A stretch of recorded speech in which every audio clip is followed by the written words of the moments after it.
guys, it's Littleaussiemel here. I'm doing another update for you guys, back by popular demand. I was only going to make one video, but I had a really positive response from that, and yeah, so I thought, why not? I'll keep going. So I've got some stats for you this week. My weight loss was a bit disappointing this week. Not sure why. I was really good with my tracking and think I ate all the right things, did a bit of exercise even. But anyway, so my highest ever weight was 105 kilos, that's 231 pounds. Today I weigh 88.5 kilos, that's 194.7 pounds, which is a total loss so far. I'm just going off my highest ever weight because, you know, that's all part of the journey. Why not celebrate the big numbers, hey? So my total loss so far is 16.5 kilos or 36.3 pounds from my highest weight ever, not my surgery weight. Yeah, so that was only about a half a kilo loss or a pound for the week, but I'm not too worried about that. I think, you know, the weight's going to look after itself as long as I just keep on doing all the things I need to do.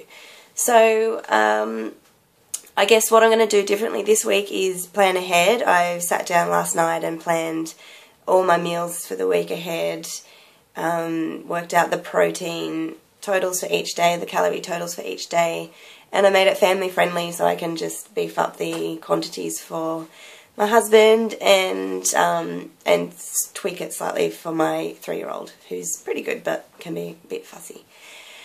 So I went back to the nutritionist last week, and that was really good because when I go, you stand on this machine that works out not only your weight but your skeletal and muscle mass, body fat mass, your basal metabolic rate, all those things. So it was good to see that I haven't lost any muscle since a fortnight ago when I saw her, so I've actually gained a bit of muscle since then from the walking I've been doing, and yeah, so I'm just losing fat, which is what I want. And she also gave me a tip about, now that I'm into full foods, to sort of a good guideline is the 20-20-20 rule, which is chew your food 20 times, take 20 seconds between mouthfuls, and stop eating after 20 minutes. So they're really big on not really counting calories and just mindful eating and focusing on protein. But I still really like to, you know, log everything in MyFitnessPal and check on the calories. I guess maybe I'll get to a point in my life where I don't feel I have to do that, but I guess I don't really trust myself with that, you know, at the moment. So I'll go along like that until I feel confident that I can just eat by looking and by feeling how my stomach feels rather than tracking. But who knows, I could end up tracking the rest of my life, or now and then, but we will see how I go. So today I also wanted to talk about emotions and eating. I know one of my problems in the past has been that when I get stressed or angry or frustrated, whether it's with life in general or the kids or relationship issues, I would always turn to food. It was my comforter. So last week I found stress levels were a little bit high, and I found myself showing up at the pantry door, looking in, and then feeling even more frustrated because I couldn't eat anything, and I wasn't going to let myself down either. So it was kind of good that I found strength, but also made me realise how much I have relied on that in the past.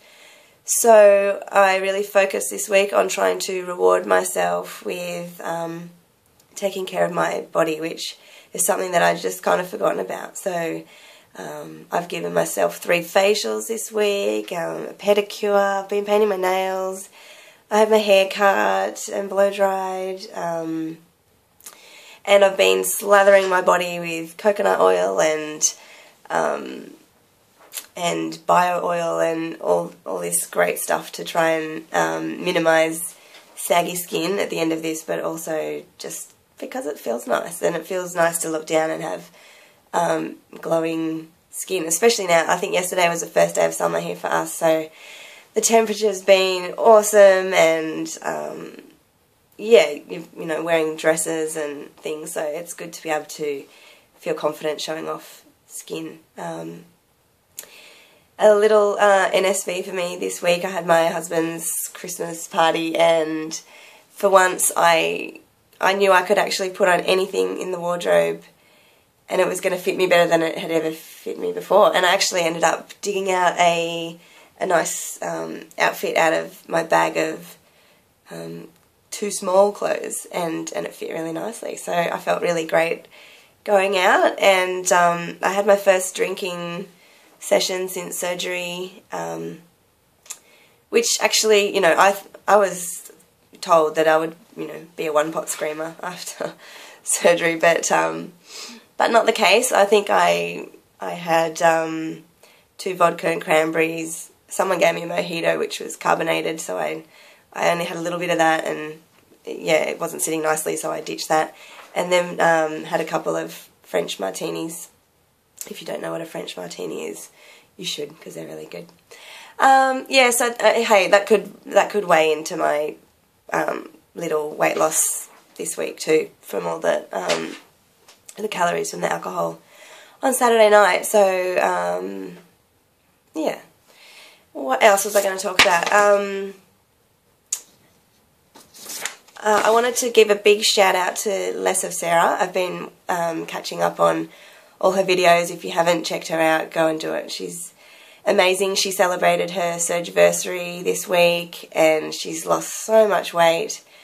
I was talking in my video last week, excuse me, I've got a bit of a cold, about, I think I said that that I didn't think the journey was, well, I didn't think things were that different if you weighed 230 pounds or 500 pounds. You had the same emotional issues, but maybe different physical issues. But after watching all her stuff, it just really made me see how hard it must have been for her to set out on the journey. She, you know, her goal is to lose 270 pounds. I've never even weighed 270 pounds, and I've struggled so much with self-esteem and just, you know, disliking my body and all those things that go along with being overweight. So for her, my heart just went out to her, how, you know, she talked about how little hope she felt back then, and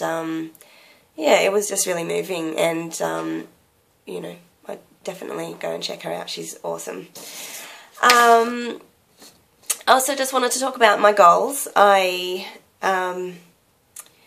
You know, according to BMI, which I don't necessarily care too much about, but it's, you know, I've always been in the obese BMI category, so I would love to be in the healthy BMI weight range, just because, I don't know, I just think that would feel really great.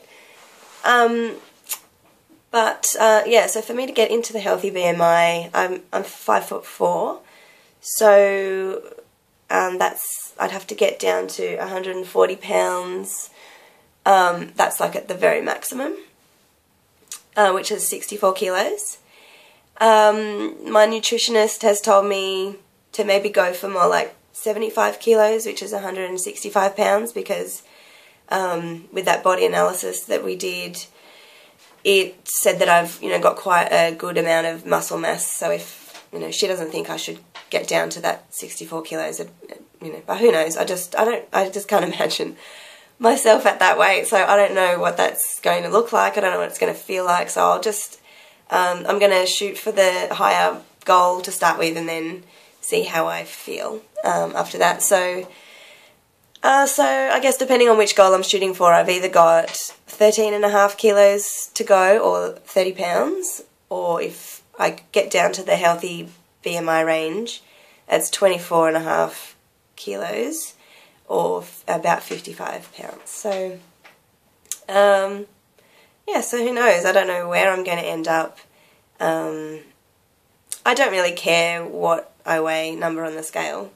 I guess, you know, I think if I could fit into size 10 clothes, I think the sizes in Australia are different to America, so I'm not sure what that is, but if I could fit into a size 10, that would just be amazing. So I'll aim for that and see where that leaves me.